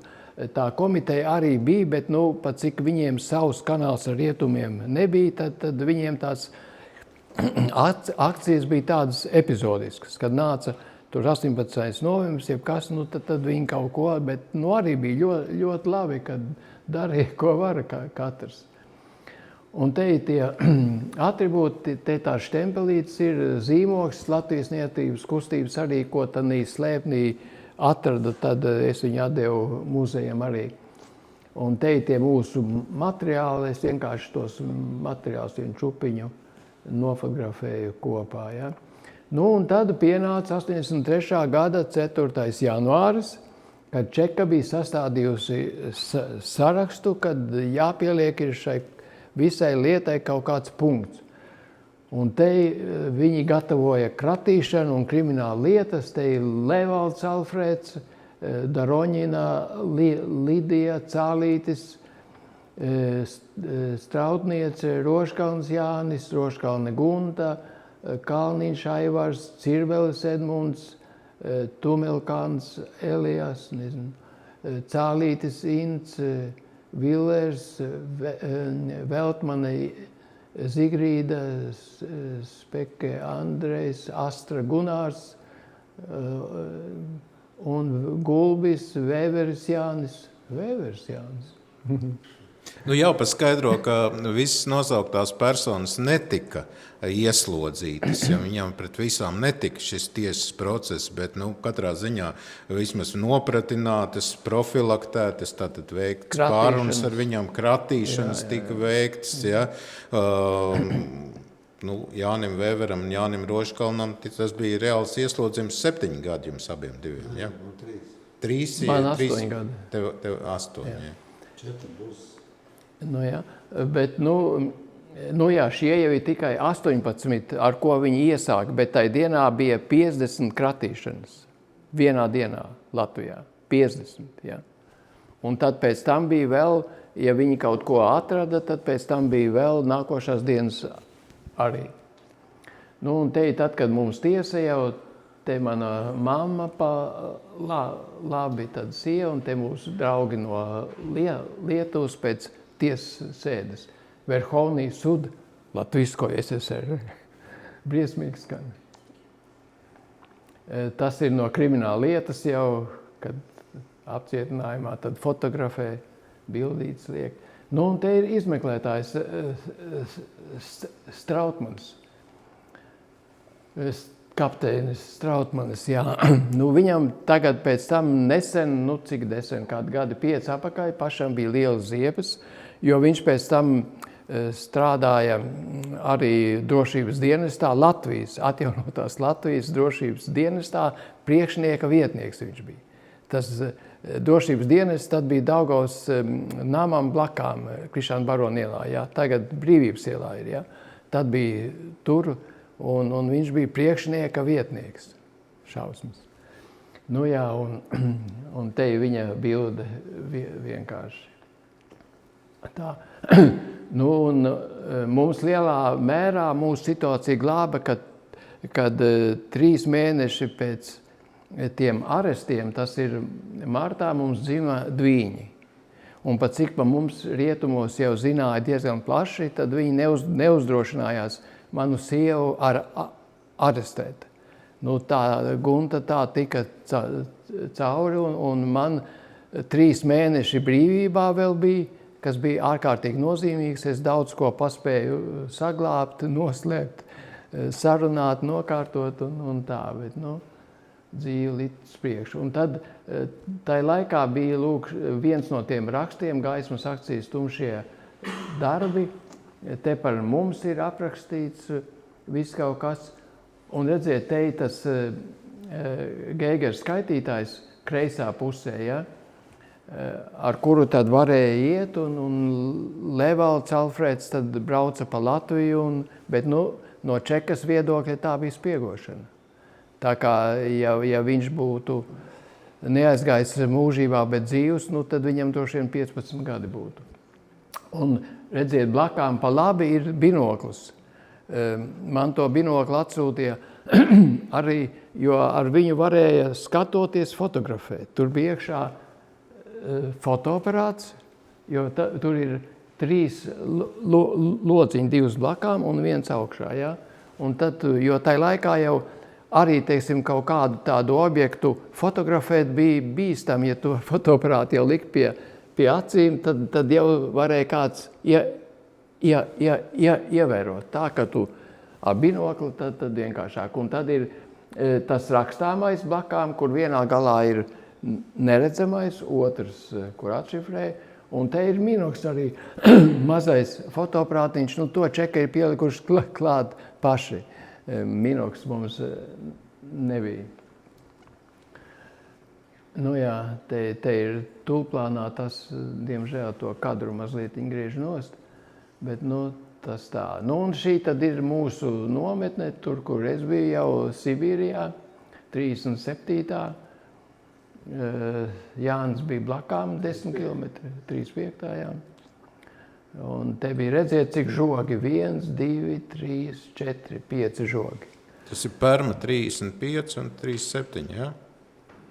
Tev bija 35. Jā, un 37. 36. un 37. Jā, Astra Gunārs bija 36. Jā, 36. Jā. Jā. Lūk, un šīs ir 2 kapsuliņas. Tad, kad es nonācu jau tai nometnē, es tur satikos ar citiem brīvības cīnītājiem, kas jau notiesāti ir, un arī tādiem pazīstamiem sabiedrībā cilvēkiem. Un es domāju, kaut kā jāmēģina izsūtīt visu šo te dabūt brīvībā. Kā varētu to izdarīt? Un man radās tāda ideja, kad es mēģināšu uz mazām lapiņām, man tajā laikā vēl līdzi bībele bija, man pēc tam viņu atņēma. Un jūs ziniet, bībelēm, tām īpaši vecākām, viņām ir ārkārtīgi lapas no tāda papīra, ļoti plāna un stipra. Un pirmās lapas tur ir viena lapa bez teksta vispār. Es to lapiņu izgriezu laukā, tad pameklēju starp rakstāmiem, kas mums nometnē bija, tādu ar smalku rakstu, un uz tām lapiņām lūk, sarakstīju to ieslodzīto liecības pa kluso. Es it kā grāmatu lasīju, un viņi stāstīja man, un es pa kluso rakstīju. Un te viens puisis no Maskavas, kurš uzzīmēja savas mātes portretu, viņš bija dienējis Austrumberlīnē, un viņam bija ienākusi ideja, kad iebēgt vienā dienā Amerikas vēstniecībā, jo Austrumberlīnē bija Amerikas vēstniecība. Bet tur visu laiku ar to vēstniecību maršēja sargi. Bet viņš bija sportisks puisis, un viņš vienā brīdī tur pastaigāja, un pēkšņi čik, un viņam izdevās ieskriet iekšā. Un tad bija starptautiski tracs liels, un Maskavas vēstniecība iejaucās un tā, bet viņa mamma dzīvoja Taškentā, komuniste bija, un viņu paņēma naktī ar speciālu lidmašīnu no Taškentas, veda uz Austrumu Berlīni, lai nākošā dienā viņai sarunā vēstniecībā tikšanos ar dēlu, un lai viņa pierunā viņu nākt laukā. Lūk, un tai ceļā, viņu tur laikam pamatīgi arī padrebināja, un viņa tai lidmašīnā mira. Bet Čeka viņam neteica to, viņš to uzzināja tikai pēc tiesas, un viņi uzrakstīja ar viņas rokrakstu zīmīti, kad mīļais dēls, es sarunāju, jau tev nebūs nekas, citādi visiem mums lielas nepatikšanas, un man arī tad visa dzīve sagraut un nāc laukā lūdzu. Nu tādu zīmīti, un viņš noticēja tai zīmītei, iznāca ārā, un, protams, tūlīt bija roku dzelži Maskavā, tiesa viņam 5 gadi iedeva. Un tur, lūk, savos tiesas materiālos viņš tad atrada, ka tā mamma ir ceļā mirusi. Un tad viņš uzzīmēja man tās mammas portretu, aprakstīja to, un es to sūtīju arī. Starp citu šos materiālus, tad, es viņus smalkās, lūk, tādās lapiņās, un tās lapiņas smalki sarulēju, ierulēju celofānā, abus galus ar sērkociņu aizkausēju ciet, jo mūs jau nometnē varēja jebkuru dienu paņemt, tevi izģēba kailu, pārbaudīja visu. Un es turēju tad degunā, man drusciņi ciets no tā laika. Deguns ir arī dažreiz mutē, bet tad, kad viņi kontrolē, viņi lika arī atvērt muti, tā kā tas bija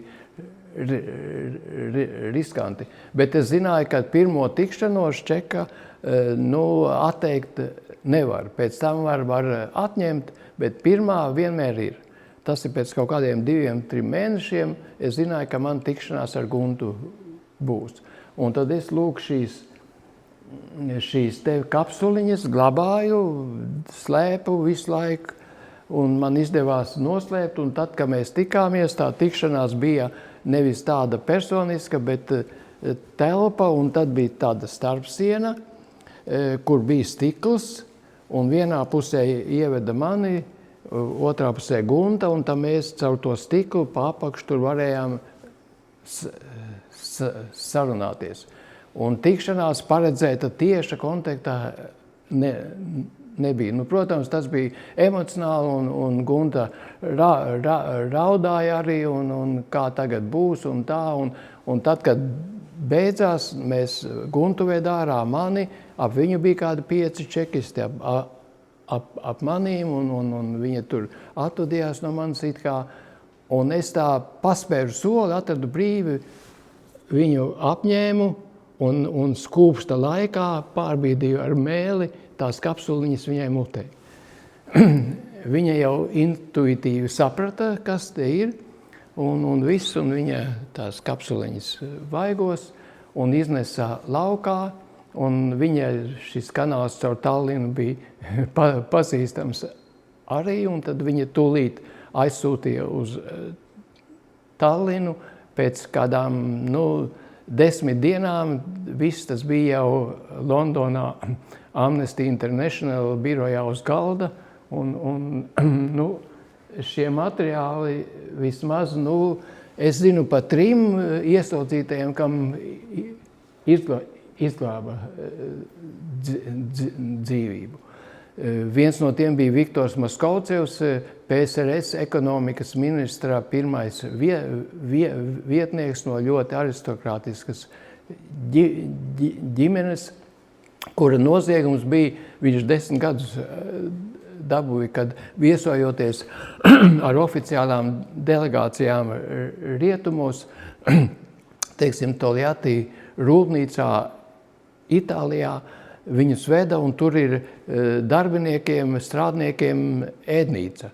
Viņš saka, Maskavā neviena restorāna nebija tik grezna, tur pa vidu kaut kādi plaukti ar augiem zaļiem, un viņš to pafotografējis bija, un viņam Maskavā bija regulāri referāti par notiekošo pasaulē, un vienā no nākošajiem referātiem viņš bija rādījis šos te slaidus un stāstīja, ko mēs pieredzējām Toljatti. Un tad viņu čeka brīdināja, un pēc kāda mēneša jau viņam bija roku dzelži, un man liekas 7 gadu viņam iedeva. Un visi radinieki bija šokā, un ģimene, un sieva atteicās no viņa, un tā viņš pilnīgi sagrauts bija, un tad viņš aprakstīja arī šeit savu biogrāfiju, jo ne sieva zināja, par ko tā viņš nekur, un te viņš apraksta, un tas tika aizsūtīts, un tā. Un te man sieva ar mūsu 9 ceļo uz nometni mūsu. Tur bija apmēram 20 kilometrus bez ceļa faktiski. Nu, šitāds te vēl drusciņi ir. Tur bija vairākas upītes, kurām tilti vispār nebija. Tad bija jāpagaida, kad brauca kādas smagās mašīnas kravas. Un tad jālūdz, lai tie šoferi palīdz pāri tikt. Un tas speciāli bija tā, lai tās nometnes ir pilnīgi no pasaules nogrieztas. Šādas te. Nu, protams, publikācijas bija par mums daudzas tajā laikā, jo zināja jau, un arī Amerikas Savienoto Valstu kongress te raksta sievai,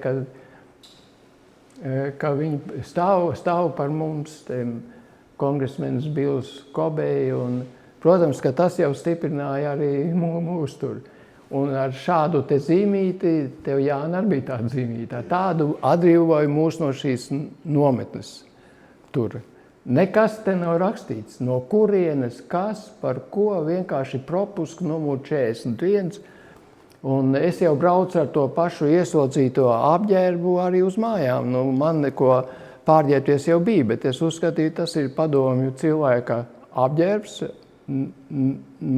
normāls, un Maskavā man uz ielas milicija 3 reizes paņēma ciet, lai dokuments, es viņiem rādu šito zīmīt, viņi saka, ka to zapiska, nekā nesaprot, un tad aizved man uz milicijas daļu, zvanīja kaut kur, noskaidroja, atlaida.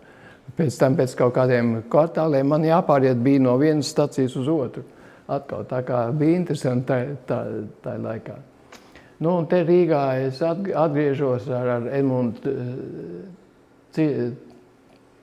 Cirveli, man ģimene. Mēs vispirms gājām uz pieminekli. Nu, un te jau jums pazīstams sēs droši vien, jūs Ziemelis man blakām, Edmunds Cirvelis, Astars, Gunāra brālis un citi vēl. Un tad mēs ar Jānu domājām arī, ka, ko iesākt. Bija Gorbačova laiks jau, bet, vēl nenotiek nekas, un tad mēs sarunājām, ka 14. jūnijā jāorganizē ir tautas sajiets pie brīvības pieminekļa. Un atbalsts mums caur Minheni, caur radio Brīvā Eiropa bija, un tā, izdevās izveidot luterāņu mācītāja Ludvika sieva uztaisīja, viņa māksliniece bija Dievs svētī Latviju, šo zīmes un lielu plakātu. Un tad, es nezinu, cik mūsu laiks vēl ir. Jāni, vajadzētu apaļoties. Labi. Jā, ko stāstīt jau būtu daudz, tas tik tā īsi, kā mēs vispār tikām uz brīvības pieminekli ar visu, bet tad to, un te, viņi noliek izvest to piemiņai. Un te pie brīvības pieminekļa ir, mans deguns ar te ir, te mēs stāvam. Un tad pēc tam bija raksts, Jānis Roškalns šķiet ir viens no tām personām, kam vislielākos nopelnus piešķir tagadējai pret mūsu zemi vērsto ideoloģisko diversiju organizētāji. Viņš sabiedrībā ir pazīstams pēc naidīgās emigrantu grupas gaismas akcijas lietas. Kas ir raksta autors, lūdzu? Te viņš ir, bet... Jautājums, vai tas nav ar pseidonīmu rakstīts? Jā. Bet tā informācija, tā ir laikā tāda propaganda. Es atceros, ka bija Mārim Čaplēm pretraksts. Tas ir cits, jā.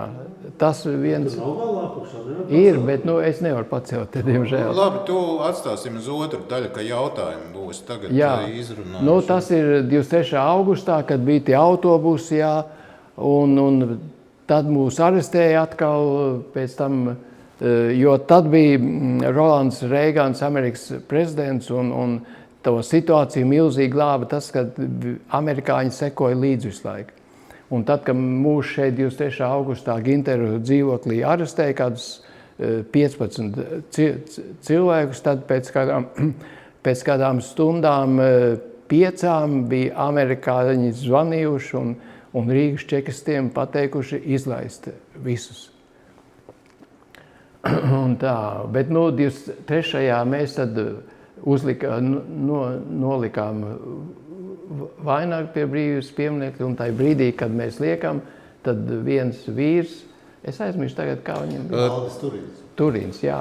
Viņš pacēla plakātu, kur arī bija. Jā, tātad 1987. gada 23. augusts. Jā, tieši tā. Bet pēc tam sākās saplēst skreklis. Jā, tie cilvēki tika arestēti, daudz pēc tam jau atbrīvoja viņus, bet te gāja. Lūk, un šis ir Māris Čaklais.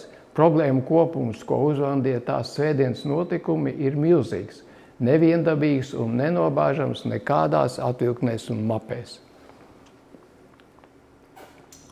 Tā kā tā. Un te pēc 23. augusta tad mēs sanācām atkal kopā.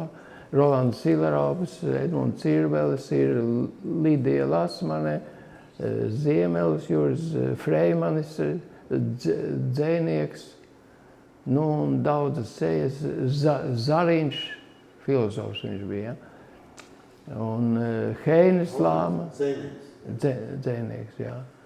Un vēl citas sejas, jā. Te ar Heinis Lāma, jā, viņš pieklibos, viņš bija arī, es neatceros cik vai 10 vai 15 gadus Sibīrijā nosēdējis.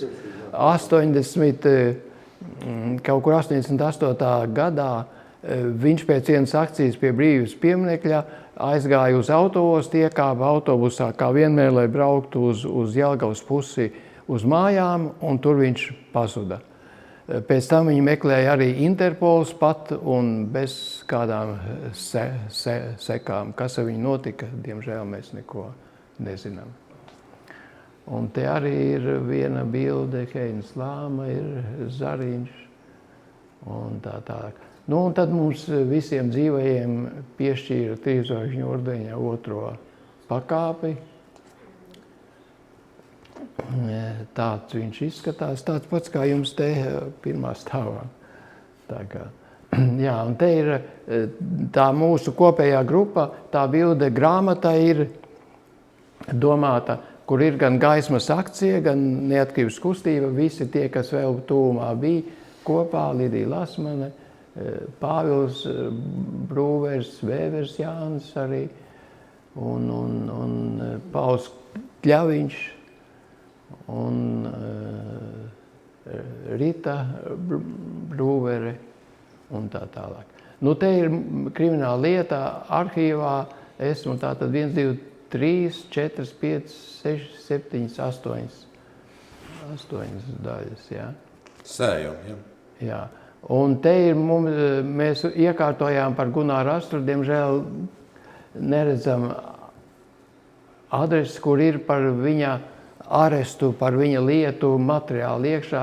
Tā lapa ir tagad arī vēl wordpress.gunarsastra.com.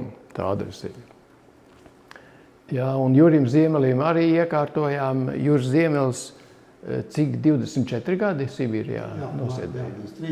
Jā, es nosēdēju 4 gadi, bet kā var 25 nosēdēt, es nesaprotu to. Tur. Un šī te lapa ir, kur ir valsts arhīvs iekārtojas par visām mūsu kriminālu lietām. Viņa ir ļoti kvalitatīva, darbojas arī. Diemžēl mēs neredzam to adresi. Pēc meklētāja var sameklēt 1983. gada politiskās prāvas. Jā, tieši tā. Ļoti interesanti, te var apstīties materiāls, daļa no tā, ko es jums stāstu arī tagad. Un tā mums, latviešiem, jābūt patriotiem, mums nav maza valstiņa, kā dažkārt saka. Latvijā ietilpst 5 Eiropas valstis, kas visas mēs varam ietilpināt savā teritorijā. Un tā kā būsim lepni uz savu zemi, aizstāvēsim to. Un mūsu zemē ir vairāk kā 100 gadi, un dzīve rit uz priekšu. Un es nezinu, ja kāds izteiksmīgi nolasītu, tas būtu to vērts kā tāds nobeiguma aktors. Lūdzu. Bet tad jānāk šeit pie mikrofona. esam lielāko krieti nolasījuši, nu, skoļiem dzējot. Pie mikrofona laikam. Jā, mikrofons. Jā. Knuts Skujnieks. Es nāku no mazas tautas, bet neesmu nec nabaks, nec pliks. No tautas aiz kuras tukšums uz zemes vairs nepaliks. Es nāku no mazas tautas, kurai vēl pāragri ļimt, no kuras klēpja vēl dzējai un uztrītai gudrībai dzimt.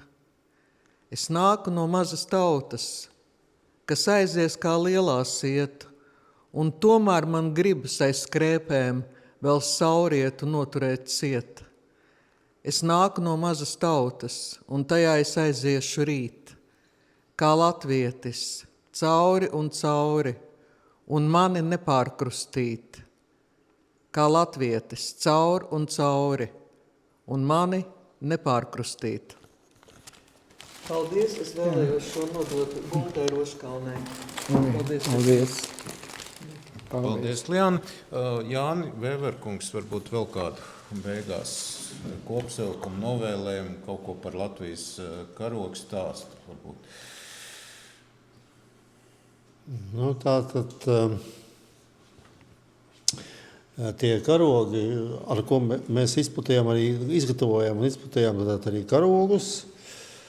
Un tā sanāca, kad kādu dienu Jānis man uzrunāja un teica, kad mūsu grupā ir divas šuvējas, bet kad derētu vēl kāda. Un, es tā paturēju to atmiņā, un būtībā jau mēs vispār meklējām jauns vēl cilvēks, ko pievienot mūsu grupai. Un skatījāmies, runājām, staustījāmies. Es arī tā piedomāju pie tā, un arī man bija vairākas kandidatūras, un es tā domāju, un viena no tām kandidatūrām tomēr izrādījās mana miesīga māsa. Un es viņu uzrunāju, un viņa piekrita. Vienojamies, ka viņas uzdevumi būs tātad šūt karogus. Regulāri un neatlaidīgi. Bet tā vārdu šūšana tur, tad, kā jau Jānis aprakstīja, vārdu šūšana tur ir mazliet pamazināts, jo tai šūšanā ietilpa vēl daudz citas darbības. Izrādījās vēl jākrāso un jāvāra, jākrāso un tā tālāk. Tā kā, un tad, sakot, māsa gatavoja šos karogus arī, jau kā trešā šuvēja. Brīnumainā kārtā, kad es atgriezos no apcietinājuma, es biju drošs, ka viss ir savākus, viss nozieguma instrumentus. Ja. Man bija liels pārsteigums, kad es atnācu mājās un šo mašīnu stāv kā stāvējusi. Viņi tur bija, jā. Un atšķirībā no citām, tad, kā jūs ekrānā redzējāt, bija tāds uz galda liekamās, tā mūsu mašīna bija stacionārā, lielā, jā, kā galdiņš. Un tagad es viņu piedāvāju, un tagad viņi atrodas okupācijas muzejā.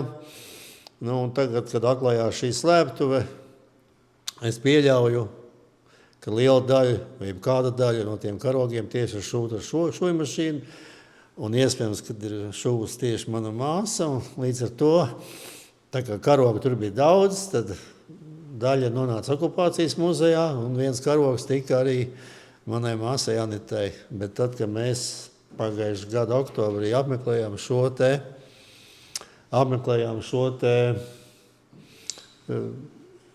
muzeju, es biju kopā ar māsām un ar sievu, un mūs ļoti uzrunāja šis muzejs.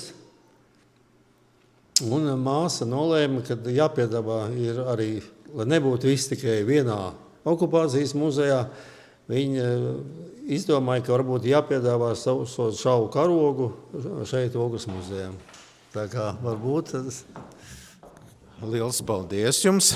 Paldies! Jā, paldies! Ogres muzejs tad papildināsies ar vēl vienu krājumu materiālu. Varbūt kādu vārdu jūs gribat teikt?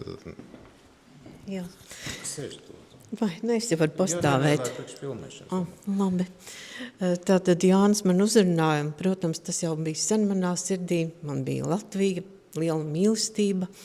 Un tā bija jau nākus kā brālim no vecākiem, bet plus vēl viņš pats man ietekmēja šo to mīlestību nest cilvēkiem un runāt par to, kad mums bija šī neatkarīgā valsts, man viņa bija tik ļoti sirdī, viņa vēl ar vienu grūti pat parunāt. Un tāpēc es piekritu. Man vispār doma nebija tāda, kad es varētu kaut ko nedarīt, jo tā kā man bija liels prieks, kad es varēju ieguldīt savu nesumu un es varēju, teiksim, šo cerības stariņu dāvāt arī citiem. Un liels prieks par to, kad es arī varu šo manu darbiņu sašūt. Es vēl arī nebija nekāda šuvēja. Liels paldies jums, tas tiešām būs ļoti noderīgs eksponāts. Paldies. Un paldies arī visiem klātesošiem, kuri atnāca. Un tagad otrajā pasākuma daļā varbūt klātesošiem ir kādi jautājumi gan Jānim Roškalnam, gan Jānim Vēveram. Lūdzu. Es tad padošu mikrofonu, ja kāds jautā, lūdzu. Varbūt kāds. Lijāna drosmīgāk noteikti ir. Varbūt vēl kāds jautājums ir uzdodams. Jā, man ir tāds precizējošs jautājums, jo es biju saistīta ar tādu krievžīdu, tādu disidentu grupu. Es gribēju pajautāt, vai jums bija kontakti arī ar krievu un ebreju disidentiem Rīgā? Nu, cik es atceros pēc 50 gadiem, tagad man liekas, ka diez vai. Vienīgi caur Maskavu, jo Maskavā tanī dzīvoklī, kur es biju, tā bija ebreju ģimene, kura pie tam gatavojās izbraukt uz Izraēlu. Un tie bija ebreji. Un tas dzīvoklis bija tāds vispār ārkārtējs, ka tur varēja pa vienu pusi ieiet, pa otru iziet, un viņi izmantoja, kā es sapratu, diezgan plaši arī Amerikas vēstniecība, jo tiem diplomātiem, kad viņi iznāca no vēstniecības, lai kaut kur ietu, visur jau bija astes līdzi. Un te viņi mierīgi satikās, sarunāja, ko vajag, un atkal atpakaļ, un tik daudz gan, jā. Man atkal iznāca vienkārši tuvāk satikties, kad es biju ieslodzījumu. Kad es biju ieslodzījumu, tikai tad manā nometnē bija kāda liela grupa, tos, ko sauc par cionistiem. Mēs viņus uztvērām vienkārši kā parasts normāls nacionālists, kādi mēs bijām pārējie. Bija grupa igauņu, grupa latviešu, grupa lietuviešu, grupa ugrāņu, grupa čekistu, sapcīt ieslodzīto, jā, kas bija. Un jājautājums bija, kāpēc viņi tur bija, jā. Un arī, protams, un starp šiem saucamajiem cionistiem bija kā tāda ievērojama persona, man bija Nātans Šaranskis. Tas ir zināms, toreiz viņu sauc par Anatoliju Šaranski, un viņš ir zināms cilvēks, jā, viņš arī izkļuva no ieslodzījuma, viņš atbrīvoja, tā kā jau mūs viss atbrīvoja. Viņš nokļuva Izrēlā, viņš Izrēlā kļuva par ministru. Manuprāt, viņš bija darba ministrs valdībā. Viņš arī sniedz intervijas. Vēl tad, kad jau sākās karš ar Ukrainu, viņš tad deva interviju, un es viņu ieraudzīju, un es konstatēju, ka viņš tāds, kāds viņš bija cietumā. Būtībā es viņu pazinu uzreiz, un viņš ar visu savu viņu runāšanu un izturēšanās, un viņa viedoklis galvenais nebija mainījies, bija ļoti simpātisks un bija jauki viņu redzēt intervijā, un man ar viņu bija ļoti labas attiecības.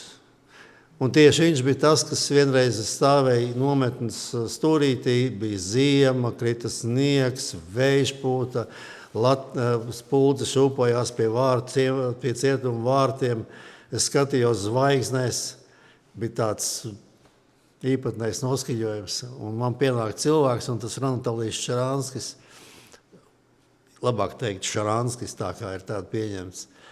Un sākā, ko, skumstam? Nekas, piemin mans vārds, šeit būs muzejs. Tā bija 35. nometne. Tur muzejs nav un nebija, bet 36. nometne tiešām bija muzejs. Nu, tagad, kad Putins nāca pie varas un čekistu banda sagrāba Krievijas, Precizējumu vien drīkst. tad šo muzejs ir Jā. panīcis. Par Šķeranski. Mani vienā reizē aizved uz izolatoru 35. nometnē laikam bija. Un tad tu palātanī kamerā esi viens, un es tur tagad esmu, un vienā dienā es dzirdu, kad klauvē kaut kas. Un otrā sienas pusē bija Šķelanskis, viņš tika gatavots apmaiņai uz rietumiem. Un man kamerā bija šaka dēlīts komplekts, viņam nebija. Un mēs tur tā paklusām, kad bija brīdis sarunājamies drusciņi, un viņš vienā brīdī saka, paspēlēsim šahu. Un viņam bija tik absolūta atmiņa, kad viņš teica, labi, viņam baltie, man melnie, salikām tos, un viņš man tik diktēja no A4 uz A5, un viņš vinēja visas partijas, mēs to, es nezinu, 2 vai cik partijas, bet kad var atmiņā pilnīgi priekšā stādīties un spēlēt šahu. Tas tāds spilgts. Un viņu pēc tam apmainīja no Nobetnes uz Maskavu. Un apmainīja pret kaut kādu spiegu Krievu. Vai vēl būtu jautājumi, vai mums jāsaka, tad ir liels paldies visiem klātesošiem un tiksimies atkal mūsu muzejā. Aprīlī gaidām izstādi par Ogres novadu starpvaru posmā 1941. gadā. Esiet visi laipni aicināti. Paldies jums!